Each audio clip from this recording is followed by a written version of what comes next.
Hello, what's up sa inyo mga kaibon? Ngayong araw na to mga kaibon, papakita ko sa inyo yung mga parisan nating African lovebirds dito sa aking maliit na aviary.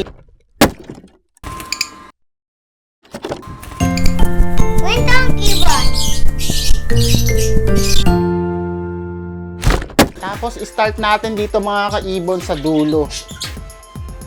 Ayan, so napansin nyo mga kaibon, maliit lang tong aviary ko. Tapos dito mga kaibon, napakilala ko na sa inyo to mga kaibon nung nakaraang vlog natin mga kaibon, yung Far Blue Violet na DF, tsaka DF Violet na Ewing na opaline.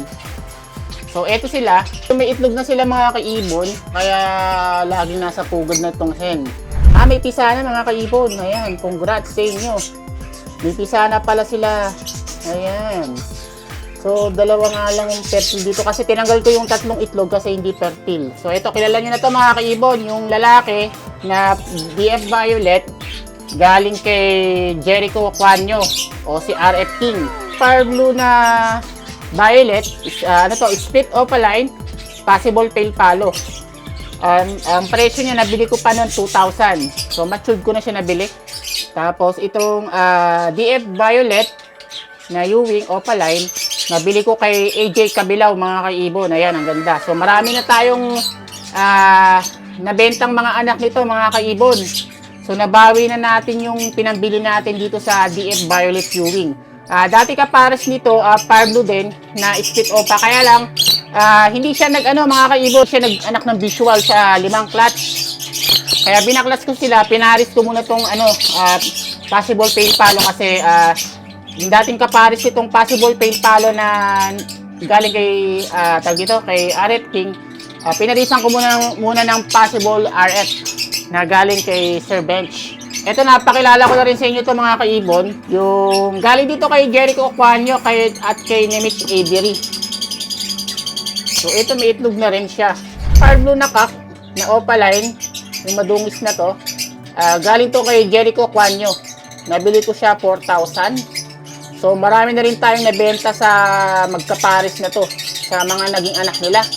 So producer natin sila ng opaline. Tapos yung hen naman na galing kay Nemich Aviary. Bata ko pa sila nabili noon. So ito, producer ko din to ng split opa, ipcock tsaka opaline. So kaya lang ang mga inaanak nila laging Far Blue 5 na opaline. Yung mga mahirap i-ID kung opaline. Yung parisan na to, galing to kay Sir Nemich Aviary, bata ko pa sila nabili. Tapos dito mga kaibon sa taas, eto yung kaparis nung nasa baba mga kaibon. Yung, kung naalala nyo mga kaibon, yung nakaraang vlog natin na tinanggalan ko ng pupong natuyo sa ulo. Ito yung tatay nun. So binaklas ko muna kasi pangatlong beses na nilang napapatay yung kanilang anak. Tapos isa lang lagi ang fertile na anak. Tapos eto naman, hindi ko alam, hindi ko sure mga kaibon kung siya yung may dugong Misty eh. Kasi eto, naglabas to ng double factor na Misty. Hindi ko lang alam kung yung dating kapares niya o siya yung may dugo. Pero sa history ng nabilang ko sa kanila, wala namang dugong Misty tong Far Blue na to. Nagulat ako, naglabas sila ng Misty. Isang kapares niya dati, nabenta ko na. Kaya pinarisa ko ng opaline. Tapos maglalabas sila ng sex-link hen na opaline na Misty. Baka sakali lang. Ayan, tapos ito naman, yung parisan natin dito. Ito yung pinakaunang ibong ko din to. Kasama din to, yung Far Blue na to. Ito, low mute lang to. Pero ang inaanak to, puro sable, mga kaibon. Ang dami ko na rin nabenta nito, lalo hunted. Ayan. So, mga good breeder natin to. Pero ito na, nahinga to ng halos na 6 months mga kaibon. Kasi nilipat ko sila dito sa taas. Dati sa baba to eh. Pero ngayon, nagkakastahan na sila, nakita ko. So, 6 months sila halos na nahinga. Halos 7 months pala mga kaibon. Sa taas din to. Meron tayo ditong parisan. Dati nakalagay ito sa baba, nilipat ko dito sa taas. So, namahinga rin sila ng halos 7 months mga kaibon. Bigay sa akin to ni Munting Ibunan. So, nakapag-anak na sa akin to ng 1 beses. Tapos, simula nung nag-anak ulit sila, nag-itlog, laging hindi na fertile. Kaya ginagawa ko, pinoposteran ko na lang. Ito, halos ito kasi pinahinga ko rin to eh. Dati, ang kapares nitong Far Blue na perso. Kaso namatay siya yung bulag, mga kaibong, kung naalala nyo. Pinaris ko siya ngayon dito sa Par Blue Ewing na, tama, Par Blue Ewing na perso. Yan, pinaris ko muna sa Par Blue Ewing perso. So ito matured na rin to. Ayan, mukhang may itlog na pala ulit. Itong ating Par Blue Ewing perso. Ito tayo ngayon sa baba nitong mga perso. Ayan. So ito mga kaibon, halos paanak ko na to kung napapansin nyo mga kaibon. Kulay green na yung kanilang leg band o dark green. Itong dark green na leg band na oversize, kabibili ko lang to kay Boss Timok. Tapos yung green na leg band na 4.5 mm ata yun kung di ako nagkakamali. Kay Sir Timok ko rin siya nabili. So naubos na yon. Tapos ito yung mga bago ko. Oversize siya kaya pag malaki na saka ko lang sinusuot. So ito mga palahi ko na to mga kaibon. Yan.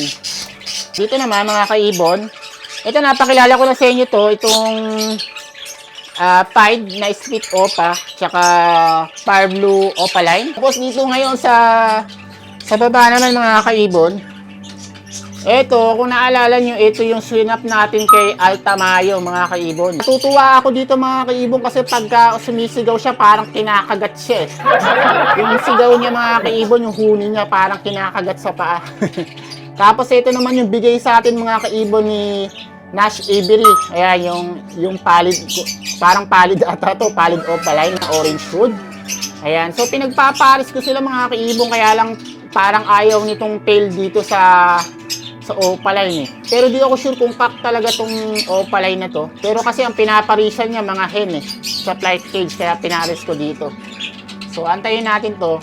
Wala tayong mapaglipatan kaya dito ko muna sila nilagay sa divider. So kapos tayo ngayon sa mga kaibon sa mga cage. Parisan ko dito, galing to kay Mitch Avery. So yung split, yung Par Blue split opa na split ino kasi naglabas sa akin to ng Cremino. Ay hindi ko sure mga kaibo kung tatawagin siya na split kasi naglabas sila ng ino eh. 'Di ba ang ino ay Cremino, ino din 'yon. Correct niyo na lang ako kung mali ako. Ayan, so ito Par Blue na opaline, pinalis ko sa kanya. So may itlog na rin sila mga kaibon. Hindi ko alam kung umpisa na, parang wala pa. So fertile naman yung itlog nila mga kaibon. So basal din tong Par Blue opaline. So close na natin. Sa Nimitz line to mga kaibon. Tapos dito tayo mga kaibon. Ito yung pinagpaparis natin mga kaibon na project perso opaline. Ayan, akala ko dati pagka tinatawag na to na F1 itong nasa likod niya mga kaibon. So ito hybrid pa. Sabi sa akin ng ating mga master, hindi siya matatawag na F1. Itong nasa likod na perso na to, itong mauve. Yung pinaris ko sa kanya yung ating, akala ko F1 eh. Ano pala, hybrid pa pala tawag dito. So pagka nag-anak sila nito, pagka nag-sack yung anak nila, split opa. So yun yata yung matatawag na F1 ah. Hindi ko sure pero yun yung nasabi sa akin. So sa ngayon mga kaibon, hindi sila nagpapares sa ngayon kasi parang namimili ng kapares tong mauve natin. Itong mauve na to mga kaibon, yung itim na to. Ito yung bigay sa atin ni Carlos Roque mga kaibon, yung regalo sa atin. Ayun, ang ganda oh. So nilagyan ko muna siya ng leg band. Tapos itong opaline na hybrid, galing kay Cesar Francisco mga kaibon. So sila pinagparis ko para pag nag-anak sila, medyo sunog na yung ianak na split opa stock. Ito mga kaibon yung mga excess stock ko. Ayan. So hindi na tayo nagkakasa dito mga kaibon ng mga low mute. Ginagawa ko mga kaibon, pinagbabaklas ko na lahat ng mga low mute natin na alaga. So, medyo na-inspired tayo kay Master Timok na dapat meron kang target mutation kapag nag-alaga ka ng mga ibon. So, dati kasi halos halo-halo to, meron tayo mga low mute halos. Napansin ko napakabilis ng production ng low mute natin kaya binaklas ko na sila kasi mahirap magbenta ng low mute. Mahal yung mga birdseed ngayon mga kaibon. Nagkasa na lang tayo ng mga opaline, yung mga high mute, yung mga split tail palo. Para sulit mga kaibon yung mga binibili nating birdseed, yung mga patoka. Kasi kung low mute mga kaibon, mababarat lang tayo. Itong dalawa nga pala na to, pagka meron akong di alam na gender, alanganin. Sinasalang ko sa kanila. Tapos nalalaman ko kung hen ba yung nilalagay ko dito. Ito, napakilala ko na rin sa inyo to. Ayan, malalaki ni anak nila. Itong mga anak ni Machete at Lilisa. No? Tapos ito, napakilala ko na rin sa inyo itong mga kaibon, itong mga parakit natin. Dito naman tayo mga kaibon sa, sa kabila. Kung napansin nyo, medyo maliit tong cage ito mga kaibon. 15 by 15 by 24 yung size ito. Yan, para sa akin okay lang to, basta wag lang madaming pagkain. Kita nyo, ito konti lang nilagay ko, tapos tinatapo nila oh. Medyo mailap pa to. Palahi din natin to mga kaibon, mga green leg band to.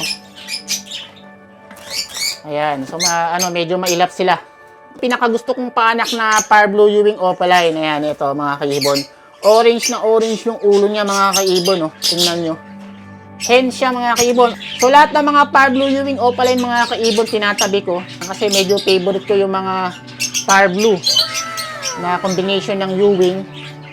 So, kita nyo naman mga kaibon, no? Compare nyo dun sa dito sa taas, medyo light pa yung ulo niya. Ito, orange na orange. Tapos ito nga palang Fire Blue na split opa na to mga kaibon. Paanak din natin to mga kaibon. Ito yung anak nung kapatid dito mga kaibon, yung split opa na 5. Kapatid niya to. Ayan, kung naalala nyo sa vlog natin. Ayan. Dalawa sila mga kaibon, kaya lang namatay yung isa. Yung kung naalala nyo, pinost ko sa Facebook na sumabit sa alambre. Ayun, namatay. Kapatid nito. Kamukha niya. Sa ngayon, wala pa silang itlog. Pero nahuhuli ko na sila mga kaibon na nagkakastahan. Ayan, nagkakastahan na silang dalawa. So, ito, ang ganda talaga ng ulo niya. Orange na orange. Tapos, dito naman tayo mga kaibon. Ayan. Sa taas nito, eto mga kaibon, may istorya tayo dito eh. Kaya pagka nag-iibon tayo mga kaibon, syempre di mawawala yung istorya. Labas kayo dyan muna. Kung naalala nyo mga kaibon, yung green na to, ito yung possible RF natin to. Ito, na lagi namamatayan ng anak pag napipisa. Hindi yata sa sanay mag-aruga. Ayan, so wala pa silang itlog sa ngayon. Sex link hen siya mga kaibon, yung white na to na opaline. Ayan, yung dumudungaw na to. Kaya lang, yung pinaris ko sa kanya na Fire Blue, na pale, green pale, ito yung dati niyang kaparis mga kaibon. No? Ayan, kamukha rin yung kaparis niya. Paanak natin.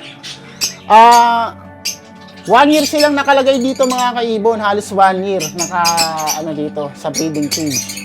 Napansin ko mga kaibon, ayaw niya magpapatong itong hen dito, na sex link hen, yung opaline dito. Ayaw niyang papatong dito mga kaibon. So sa tagal na gustong pumatong nitong green tail na to mga kaibon, itong green tail na to mga kaibon, nabili ko to kay Servant. So ang tagal nito, matured na. So, sobrang ayaw magpapatong nung hen dito, yung sex link hen. Ang ginawa niya, pinatungan na lang niya mga kaibon yung feeder. Kung napansin niyo, wala akong feeder dito. Ito na lang. Kasi pag yung feeder ang nilagay ko dito, pinapatungan niya yun kapag nag-iinit siya. Kasi ayaw magpapatong nitong sex link hen, mga kaibon. Ayaw niya magpapatong. Ito yan, yung puti yung ulo mga kaibon. Opaline siya, na Ewing, split tail palo. Ayaw nyo magpapatong mga kaibon. Ngayon, nag-experiment ako mga kaibon. Tinanggal ko muna tong green tail natin. Nilagay ko sa flight cage para mawala sa kanya yung libangan niya kapag nag-iinit siya na pinapatungan niya yung feeder. Ngayon, okay na siya mga kaibon kasi suwik siya nandito sa flight cage sa mga hen. So, parang natuto na siya mga kaibon.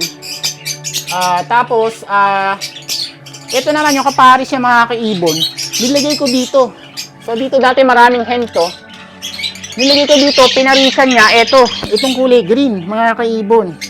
Talagang nagsusubo siya kung nakita nyo. Parang kak. Tapos nilipat ko sila dito mga kaibon. Nagkastahan sila, mga kaibon. Sex link hen siya, mga kaibon. Pusong lalaki nga itong split tail palo natin na opaline. Sa ngayon, na sila, pang 6 days na yata dito. Medyo namamagana mga kaibon yung puwitan, yung proven hen natin. So, eto mga kaibon, itong nandito. Ayan. So, ito yung naglalabas sa akin ng violet na slaty. BF pa. Ang ganda oh. May itlog na sila ulit ngayon. Bali, halos 7 months sila bago nag-itlog ulit. Yung cock, nabili ko rin kay Jericho Aquanyo mga kaibon. Ang price niya dati, 2,000. Kamahalan pa ng split opa, pero nakuha ko lang sa kanya ng mura. Yan. Tapos, kagandaan ng mga kaibon, matud ko siya nakuha. Yan. So, close muna natin. Tapos, itong nasa taas mga kaibon, yung sinasabi ko kanina mga kaibon, ito yung nabili natin kay Sir Bench, yung tail palo na green. Tapos, yung pababa natin na opaline na cobalt. Sila muna pinagparis ko mga kaibon kasi sila lang yung nag-banded eh. Sa ngayon, wala akong maiparis ngayon dito sa green pail kasi wala naman tayong split pail na, na available ngayon. Tapos, ayan, ito yung dating kapares na dito, yung tomboy. Tapos, ito mga kaibon, ito, nabili ko to kay, yung green pail na hen dito, na blue pail, nabili ko kay Cesar Francisco. Tapos, yung pinaris ko sa kanya ngayon, ayun, yung pinaris ko sa kanya ngayon, yung Green Ewing, Green Ewing Possible RF, na galing kay Sir Ben Season. So, dati may kapares ko dati, binaklas ko sila kasi di magaling yung hen. Namamatay lagi pagka napipisa. So, pinaris ko muna siya sa blue pail, baka sakali maglabas sila ng red factor. Ayan, baka sakali lang mga kaibon. Tapos, yung dating kapares ito mga kaibon na blue pail, yun yung violet na nandirito mga kaibon, yung possible pail palo. So, pagka nag-itlog na sila, tatanggalin ko muna, tapos ibabalik ko yung dating kapares niya para malaman ko rin kung may dugong pail palo talaga yung, kung kumarga yung pail palo na dugo dun sa Star Blue. Tapos dito, ito kilala nyo na ito mga kaibon, yung nakaraang vlog natin. Itong Blue Opa, ayan. Kung di nyo pa napapanood mga kaibon, click nyo lang yung link sa baba. Tapos silipin na rin natin mga kaibon yung anak nila kung malaki na. Ayun, ano na pala, paitlog na pala uli yung hen. Ayan, kasi kita nyo mayroong hukay dito.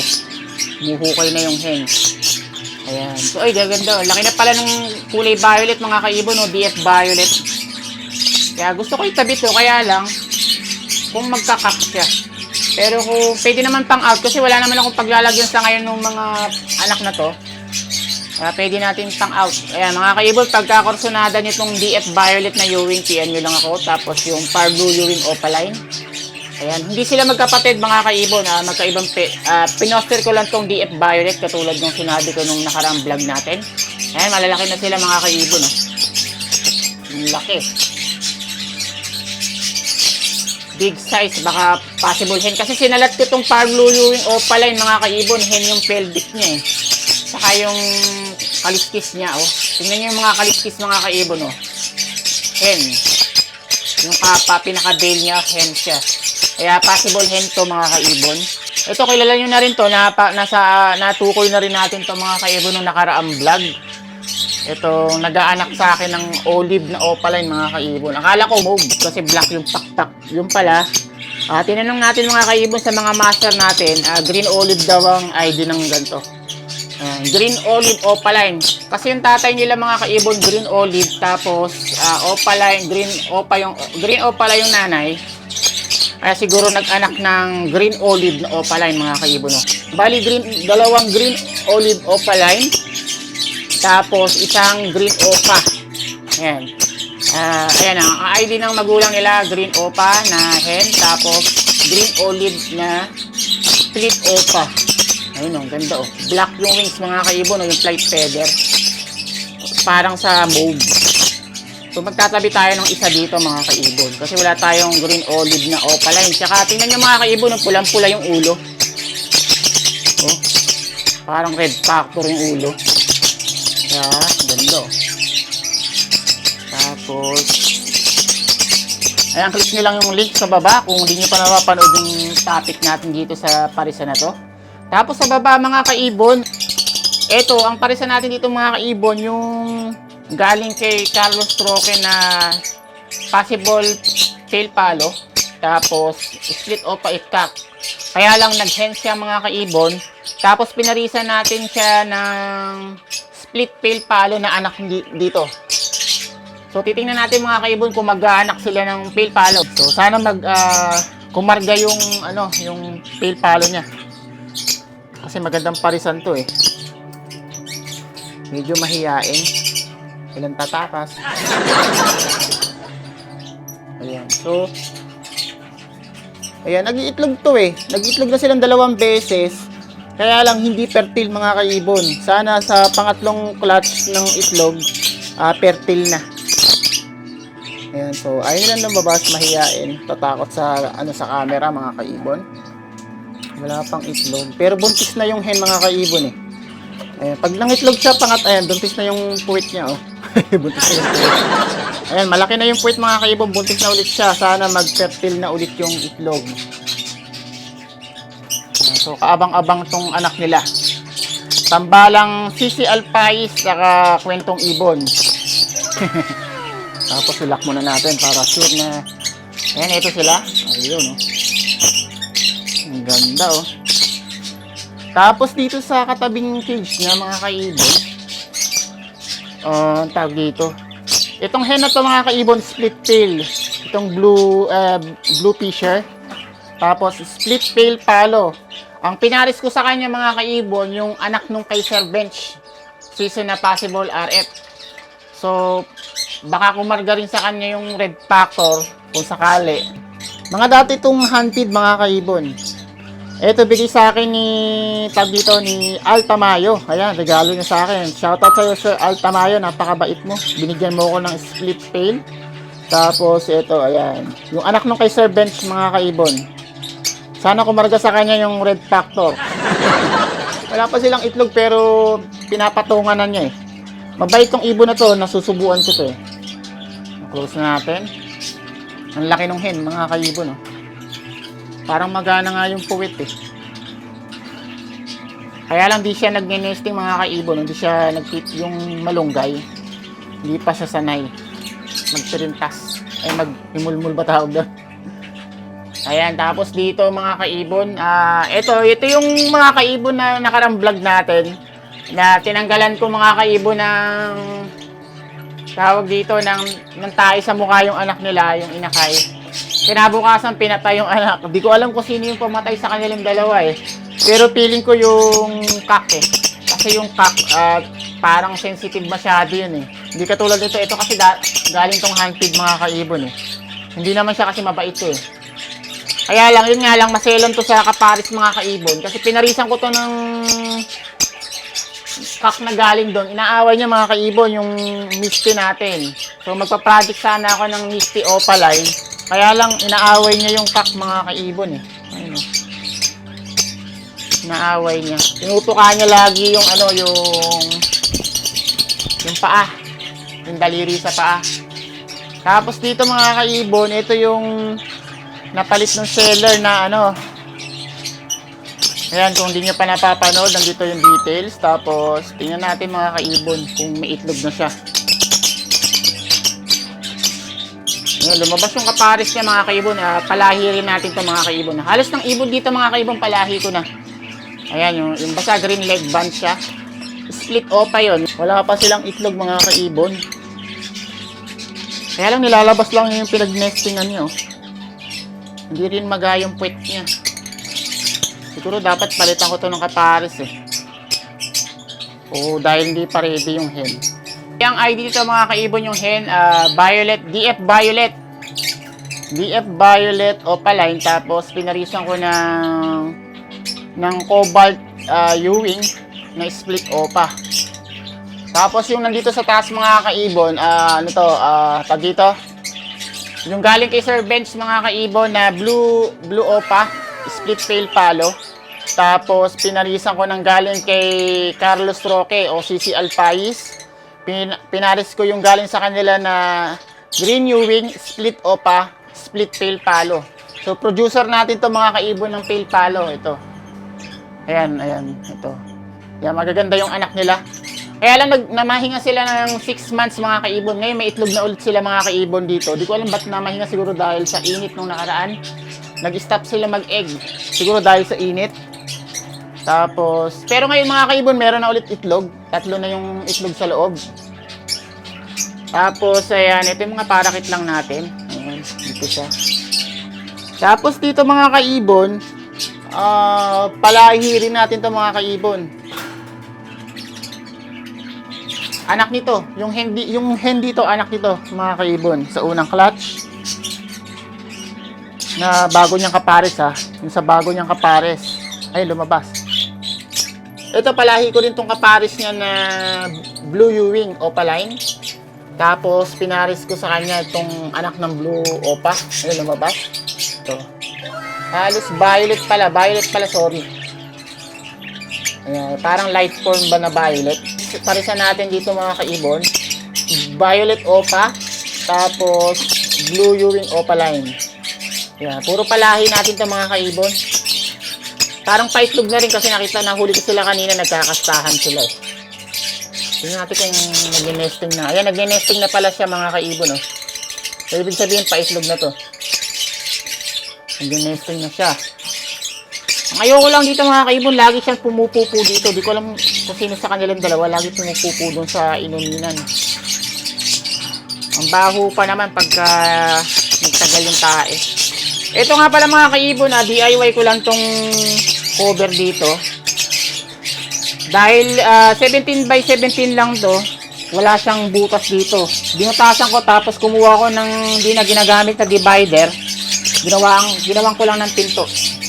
Kaya tingnan niyo dito sa kabila. Ayan, same dito, ginawan ko lang siya ng pinto. Bali, mababaklas nyo siya, tatanggalin nyo to. Ayan, tapos dito meron akong isang lock pa. Ayan, parang hindi ito. Gumawa lang akong ganun din. Ayan, galing to sa lumang divider. Tapos pinutol ko yung mga nandito. Para mabubuksan ko tong pugad na 14 na size. Itong parisan nandito mga kaibon, alam ko may itlog na to mga kaibon eh. Ayan, ito. Tag dito, Blue Opa. Ay, Blue Ewing Opaline na clear pied. Ayan, may itlog pala sila. May itlog na. 3. So, mahina siya mag-itlog. O dahil bago lang. Ayan, tapos ang kaparis niya mga kaibon, itong Ewing na mauve. Kaya lang, di ko lang ba't nagganyan yung balahibo niya. Parang suffusion na, white suffusion. Nagkaroon ng dots yung mga feather niya mga kaibon. Kahit sa ulo merong mga dots na white. Ayan, so ito nalock na natin.